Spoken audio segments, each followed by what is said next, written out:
Good evening and welcome to Democratic TV, Democrat television for Democrats by Democrats.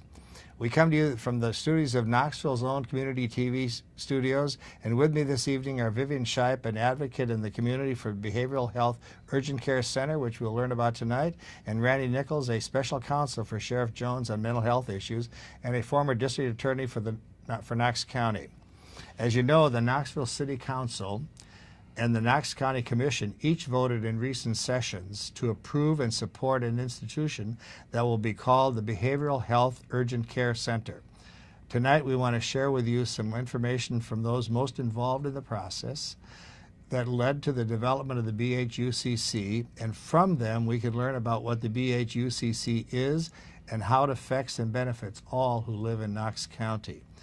But first I wanted my guests to give our audience some background in their involvement in the development of the BHUCC. Randy, let's start with you. And what is the role you've been in since you retired from the district attorney's office? Well, Doug, thank you for having me on the program. I look forward to this opportunity to talk about this very important move we're making in this community. Once I chose not to run for re-election in 2014, I went to work for Jimmy Jones, sheriff, and he asked me to concern myself with three topics. One, of course, was the mentally ill that we have incarcerated in our jails, domestic violence issues, and this ongoing opioid epidemic that we're suffering. So he gave me a pretty full plate, and I appreciate that work. The Behavioral Health Urgent Care Center is one of the first things that the people are going to see, I think, now the results of the work of a lot of people, not just us. Sure. Yes, right. Lord, no. So Vivian, what about your background? I am born and raised here in Knoxville, Tennessee. I am a strong advocate for this program, having a son that is mentally ill, and I have a nonprofit called I Am the Voice of the Voiceless. So, you know, the battle has been going on for almost 8 years, and so I like to say that we are part of a faith and works movement, strong enduring faith that this would be developed because the Lord said it would, and then the enduring work that people like Randy and so many others in the community have never stopped fighting for till here we are at this spot at this moment in time. Here we are. All right, so this is a toss-up question for either one of you and both of you maybe. So what is the BHUCC? What exactly, is it a building, is it a program, a set of clients, a set of providers? What exactly is it?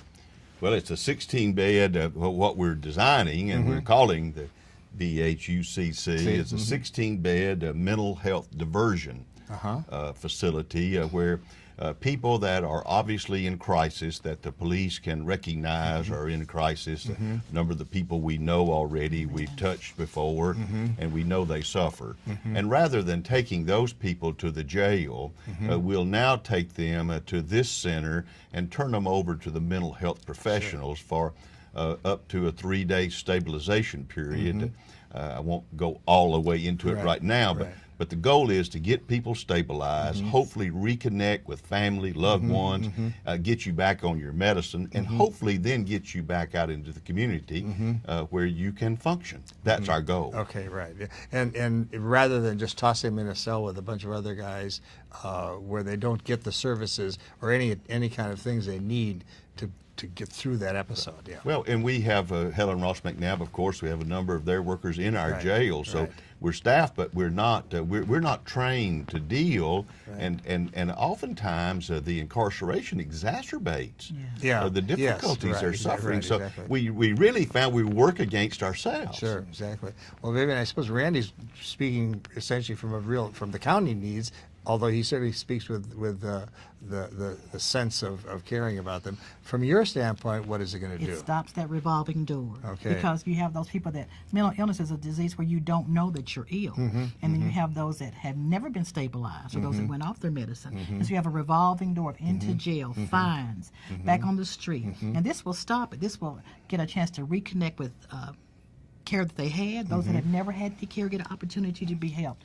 So it's just going to be an awesome thing. Okay, that's good. Now, where did you kind of start with it? I know, Randy, you've spoken many times about the issues that you have to deal with, but between the two of you, how did you decide that this kind of a center was what you would work towards, rather than another program, for example? Are there other programs like it around the country? several factors is driven it. You know, I hear daily from the people that work at the jail, and then they tell you what their day is like, and trying to deal with these people that are sick. It's gotten to be quite serious.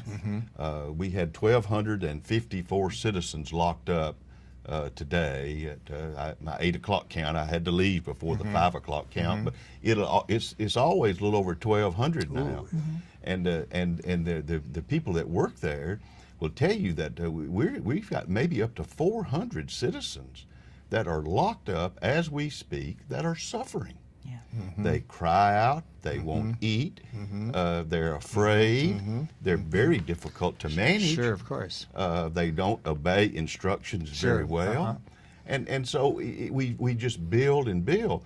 And you know, we've been reluctant to talk about the cost, but that's a fair topic, I think. I think it is, exactly. I've heard you talk about that before, so that's fair. Yeah. An average prisoner in Knox County, we spend $81.54 a day on average. Okay.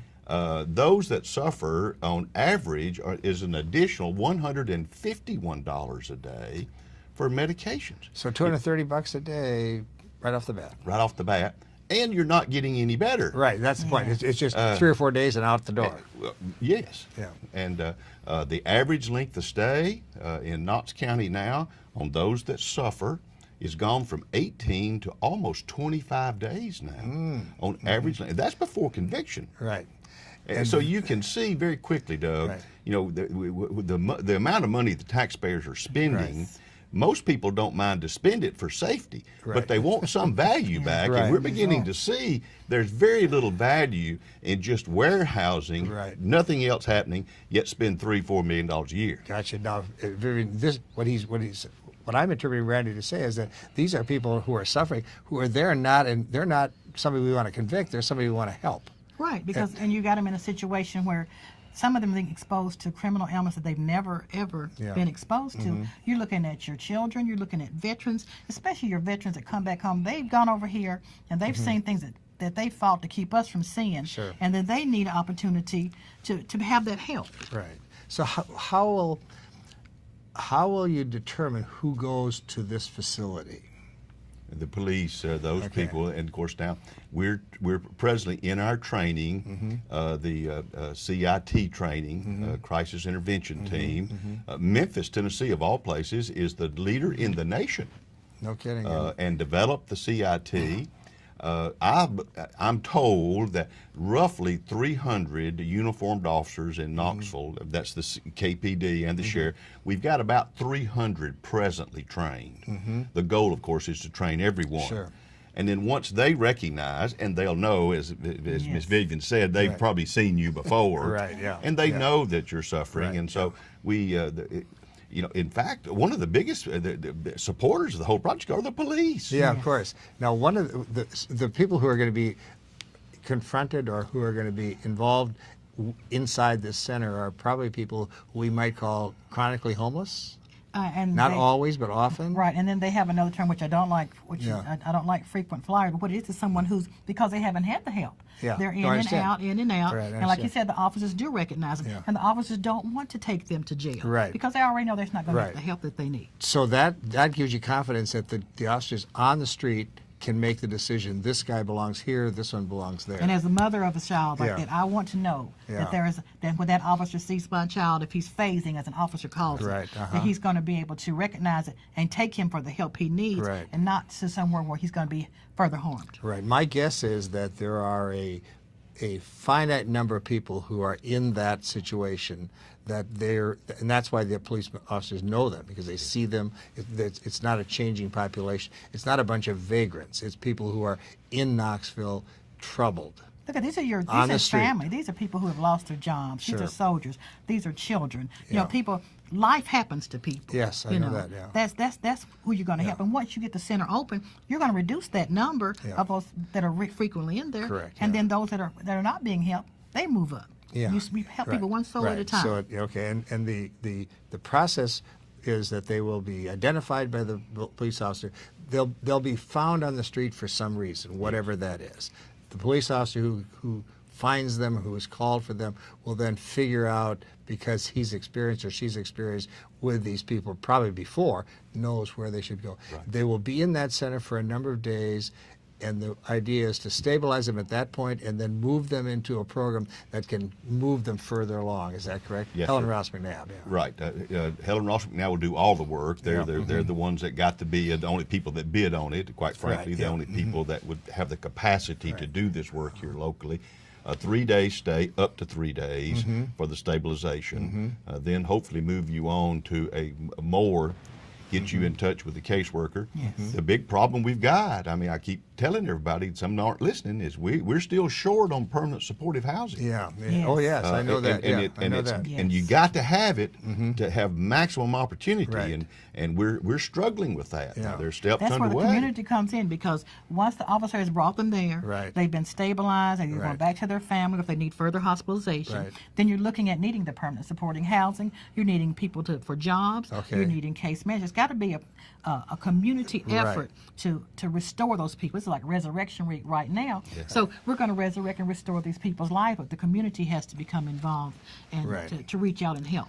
Now, if you look at the community as a whole, how is the community going to recognize, or what kind of benefits accrue to the community who are not the clients but who are probably affected? I can see you're one of them that's going to be Well, helped. I see. aren't you? I call it a Yeah. triple P. Yeah. You know, the people are going to be helped. Yep. The population of the jail is going to go down. Down, uh-huh. And then from the city side, you know, there is a profit because you're job creation. Yeah. And you're also setting up something just like Memphis has. We are now going to be a flagship for the rest of the nation. This is how you help your voiceless. How about the police officers who are now who can redirect their efforts to what really protects That's us? the fourth P. Yeah. And of course now, if a police officer is called by a business owner, there's someone obstructing the sidewalk, Yep, yep. sleeping in the doorway, Right. urinating in the doorway. Right. Everybody would agree something needs to happen. Right.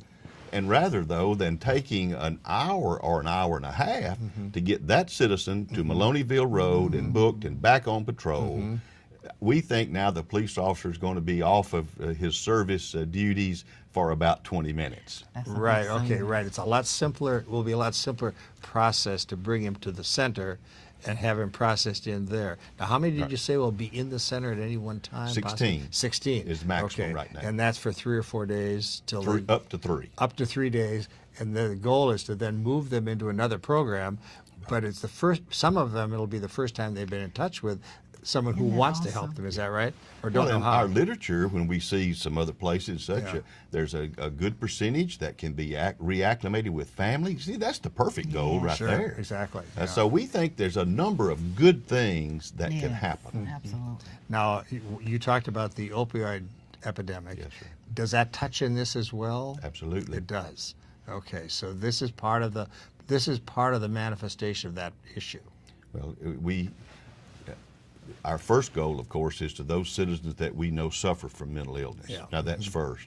Those people that are users and Yes. are addicted, we're not just going to push them to the curb, and they can be helped likewise. But now, we are focused now on the mentally ill. Yes, okay, truly, right, that's yeah. what our number Right, one goal right, is. exactly. You know, we'll take it out, we'll test drive it, kick the tires, Right. and maybe we can Right. do some more later. Right, exactly. And then when you look at the opiate epidemic, some of the mentally ill, they try to self-medicate that that don't have help. So here they are, they're trying alcohol or trying the drugs to try to silence the voices, just to try to get through a day. So that's some of your opioid addiction problems that could be dealt with there also. So if I were a client, I don't a client. So you take me to that center. What am I going to? What will happen to me in those up to 3 days? What goes on at the center at that point? Do you know what Helen Ross McNabb will do, or? Well, I'm not totally up to speed Yeah. on the process itself. I know that there will be a psychiatric nurse practitioners on Okay, staff. There will be a psychiatrist that will Okay. to be advising. So Yeah. we've got very well qualified and trained people to deal with the Right. individuals. Now, of course, you have to agree to stay, and we can't force you to go. And if you would rather go to jail, we can accommodate you. We hope there's not many that pick that option. Right, exactly. Do you have any experience here in Knoxville with that triage, where you cannot, because you haven't been able to offer it, I suppose you haven't been able to figure out who will take it and who won't. But I'm assuming that there's a fair number of people who, given the option in a rational way, will make a decision to go there. We think so. That's what we think. What do you think, Vivian? Well, I think that when Lakeshore closed, yeah, it made a big void in this community. Yes, exactly. Because those people that were able to get help, now they're on the streets. Yeah. There's no help for them. Right. So here you have this program where they're able to. And remember I said, a lot of times people don't know that they need the help, but when they get into a situation, and you got to be able. That's when that medical professional, that Helen Ross McNabb, is dealing with them, they know how to talk to them. They know how to deal with them. They know how to say, it's like there's a situation right now in there's a restoration center in Texas, and their officers do not wear uniforms. They wear like regular clothing. But when they talk to them, when they take them to this center, what they're talking about is they're able to say, "Are you hearing voices? How you doing?" Okay. That's so what you got. they're able to do some diagnosis at that point, or at least some help. This is like my grandma's. That's their kitchen, and they know how to talk to them, make them accept the help. All right, now I'm starting to learn this. I'm starting to learn a little bit more too that I didn't know. So there are enough people who have what we would call serious psychological issues, who are winding up without care because there's care. They don't either one know how to get it, or two, that isn't available to them. Now, and if you're over 18, you're on your own. Yeah. Well, no, you have the right. If you're under 18, it's just different when you're a child and your parent can do something. Okay. But once you get over 18, so you got this group that's never had the opportunity to get help. And you can refuse it too, I guess. The thing is, I guess the question is, the police officer, the first contact is critical. Yes. That person needs to know how to handle that situation, and that's going to be there's training already been done. About 300 officers presently have received the training. Right, exactly. It's 40 hours of training. Right, exactly. I would guess also that there's a certain area where there's a concentration of people who are in need and on the street, but not all are homeless, right? Well, we now a good number will be. Okay. And will be living in and around the temporary shelters and such as that. Okay. So that's where, because there's some food available, right? And there's a place to lay down when it's real cold. Okay. So, right. But most people, I just talked with a couple that every Saturday now they're driving and looking under the bridges for their daughter. Right. Okay. Right. Yeah. And it just don't sound. It just don't sound right to me. No, that we have to do that. That's right. Yes, yeah. No. I tell you what. Yes. Mental illness is a real issue, isn't it? Yes. In the sense because it's the one that nobody wants to talk to. They push it in the closet. Like we don't talk about Aunt Jenny, or we don't talk about that. Okay. Now, up to this point, theoretically, those who are going to be taken into the center probably have not had access to real care. How are they going to get access once they're through the center? How does Helen Ross McNabb navigate the bureaucracy to get care for them? Do you know? Is there a way to do that? Now, Helen Ross McNabb has been doing that because they got Centerpoint, which is up there for about 19 years. Right. So they've already been working in the community. But once they come up out of this center, like Randy said, we have got to have people that are willing to embrace. Permanent controlled housing. We got to have case management. Okay. You have to have places for people, little bitty jobs, or to take them back to their family. Sure. A lot of people have not had that opportunity. Right. The families that, like when my son was finally stabilized, it's like for the first time in years, I saw. Right. I could see my son in his eyes again. But that is a great feeling. And then they can be engulfed. It's all about loving the people. We have got that we've got to love each other. Now, does that mean that Helen Ross McNabb needs to find new funding to add staff? Does the city, where does this staff going to come from, or is it all of us as volunteers? No, we've been very blessed. Mayor Burchett has just been a champion of this and put his money where his mouth is. I can see that in what he Mayor said. Rohero has put her money where it needs to be. And the state this year, Governor Haslam and members of the General Assembly were very generous to us because, we're not the only city in Right, Tennessee no, I that understand. suffers, Right, and, exactly and right, yeah. everybody's looking for a solution. Right. We happen to be a little bit further ahead than some other cities in Tennessee, and so they're looking to us to test this thing. Right. And we believe that if it turns out like we think it will, it can be replicated anywhere in Tennessee. Right. Yes. Well, and it's a 3-year program that we've got this project as far as the funding. But what I believe is going to happen is, as the program goes on, they see the benefits of it. I just believe that it's going to grow. I believe it's going to serve the long term. I can see helping the young people under 18. I see telemedicine helping in there. I see people coming to Knoxville, like the jobs that are created. I see people coming to Knoxville, like they come for these different conventions and things. Show us how you did that. Take us to the center. Now, one of the things that I hear about the center, particularly in the testimony before the two commissions, or the commission and the council, is that there are people for whom it is a nervous situation to have this center in a neighborhood where they think there may be danger. How do you lay those fears? What can we help for Randy? Because I know you can do it better, but I'm going to tell you. The NIMBY, which is not in my backyard. That we understand that. Yeah, I do. And it understands, and it works until it's your child, and it's in your house, and it's in your space. But see, now you've got a benefit of help. Those that are worried about it being in the community, but look what you've got. You've got a police presence. Where there's a police presence, there's a lower problem of any activities. So you got people getting their help. They're not coming outside. Everything for them is being done inside. Right. And then those with the opiate, if there's an opiate presence in the community, they're going to scatter like ants too. That's the benefit. And the only way you can get in is by the police bringing you. And right, the only way you can leave is by the police taking you away. Okay, right. I think that probably is not clearly understood. And I think there's a sense that this is a residential place. Yes. It's not a residential place. It's a screening place. Yes, sir. And the screening place is to identify your need. Yes. And the needs could be a variety of things. But essentially what you're going to wind up doing is you're going to wind up filtering out the ones that are really in need of mental health care. Yes. That's the goal. And those that are desirous of getting some help. Right. Presently, Helen Ross McNabb here now for residential treatment now. The waiting list is over 1,000. Oh my goodness. Of people that want help. Yes. And they want it. They're begging for it. Right. And we can't deliver. That's not. We're a better country nation than than that. Yeah, exactly. That's so true. That is And so we're a true. better nation. And this is a step towards that. That's what it is. Absolutely. It might be a baby step. Yes. We But want that's how you help people, one soul at a time. Another question I have is, how long will it take you, do you think, before you can kind of figure out how do I adjust this? I mean, are you going to go a year and then reevaluate? Are you going to go a couple years reevaluate it? As you're planning this out, what is your anticipation in terms of, this is a successful thing, or we need to adjust it and it'll go this direction? I mean, is it Well, you're looking at 6 like months, a smart year, goal. You're looking 2 to make years? sure that it's sustainable, it's measurable, that the goals are achievable, they're able to do it in the community and other places, retrainable, reproducing, and that you can test it. Failure is not an option. If you have helped one person, if you help one person not to go to that jail, reconnect with his family, get medication, then you've already started. It's a win-win situation.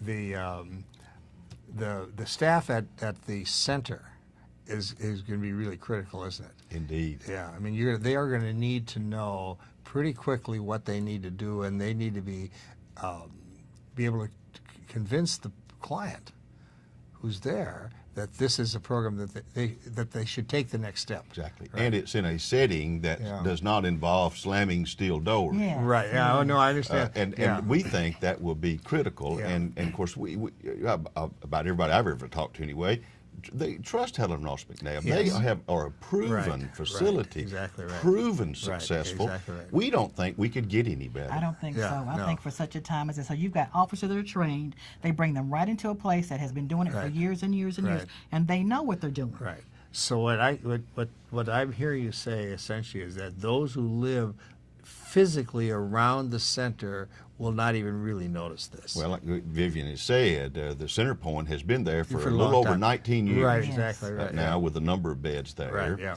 The building has gone on. I believe 2 major subdivisions have been developed around it. Sure. I mentioned that Chief Roush, 0 0 calls for service at that facility in 19 years. Right. I don't think there's another place in Knoxville. Right. I don't think there is either. Exactly right. That just isn't. So you know, and for people to think that the chief of police and the mayors and the sheriff don't care about their safety, you're being short-sighted. That's just not accurate. Well, they're not listening. They're not listening. They're not listening because if you see them speak, you know pretty quickly that they're speaking from the heart when they talk about this issue. And I hope they'll give us a chance. Yeah. That's all we're asking for. Help us as much as you can. Help us to help others, And our citizens. How long have you got a citizens. commitment for? How long have you got a commitment to the keep it funded and things like that? We're solid for 2 years. For 2 years. Okay. Well, that's Solid. and you think that's And I'm believing for 100.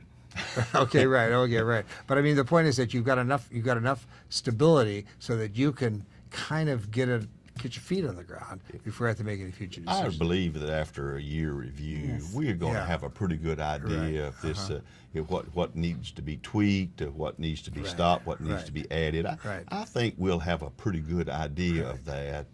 And I go back and also being mindful of the taxpayers' money. Yes. Yeah. Well, the thing is that $230 a day. that's a lot, isn't it? We're spending over $3 million a year to lock them up now. And of the prison population, or the jail population today, you feel of the 1,250 who are there today, about 400 of them are in need of something other than incarceration. Yes, sir. Wow. Yeah. Yeah. And that's what we're spending money on. We think it will touch that population very profoundly. Right. And like Vivian says, you get one on the track, you get 2 on the track, 3 on the track. Then you don't have repeat situations. You got people who stay, who've given enough time can get themselves stabilized. Right. That's exactly right. And it may not, some are going to hit it and they're going to fly with it. And there's going to be some that may fall by the way, and they just have to get back up. Right. And we help them and we get them on the way. Right. Okay. So that's pretty encouraging. Actually, I didn't realize that there were that many mentally ill. In other words, what my sense, my sense was that these were probably substance abuse issues more than mental issues. The mental issues are much more serious in some ways, in that they take more therapy, I suppose, or more work. So that if you ignore that, you don't make any progress at all. Right, you have to get down to the root. Yeah, you just don't pluck something from the ground; it's going to come back up. Helen Ross, the behavior center, will get to that root, and once you clean that root out, you don't have that problem again. All right. Now, is there anything that we've missed that we should really say to the audience to set aside whatever reservations they may have had for an opening?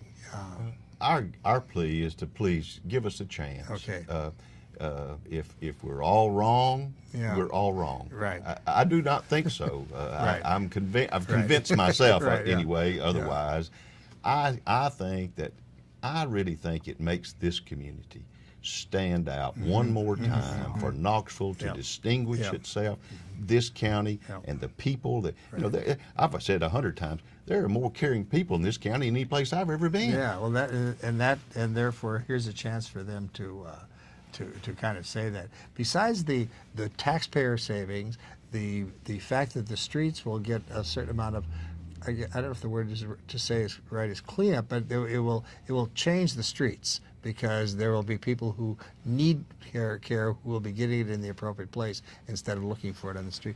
I think the other benefit, as Randy was talking, is that what he's just saying, it is a demonstrable effort on the part of this community to say we are different. Yes, and then my closing thoughts to you is, what if it was you? Yeah. What if it was you? What was your child? What was your husband? Right. Someone in your family? Here's a place that can help them. Yeah. And just like Randy said, give us a chance. God has said we're going to have it, and whatever God's behind cannot fail. Yeah, exactly. Now, how many other people besides the 2 of you have been working on this? Oh, goodness. It's a lot. Of people. I worry about that sometime. A lot of it seems to flow. We get to go everywhere together. But it's not, but gosh, there are so many many people, and the people at Helen Ross McNabb, both of the mayor's office. I don't think I've seen anything quite like it for us coming together on a common goal like we've done this. It's refreshing to me. Yes. Well, that's good to know. Then that means we're probably on the right track. I would say we're a bit out of time tonight. I want to thank my guests for their passion and their advocacy. But I've seen that in both of you, and we'll see you next week, same time, same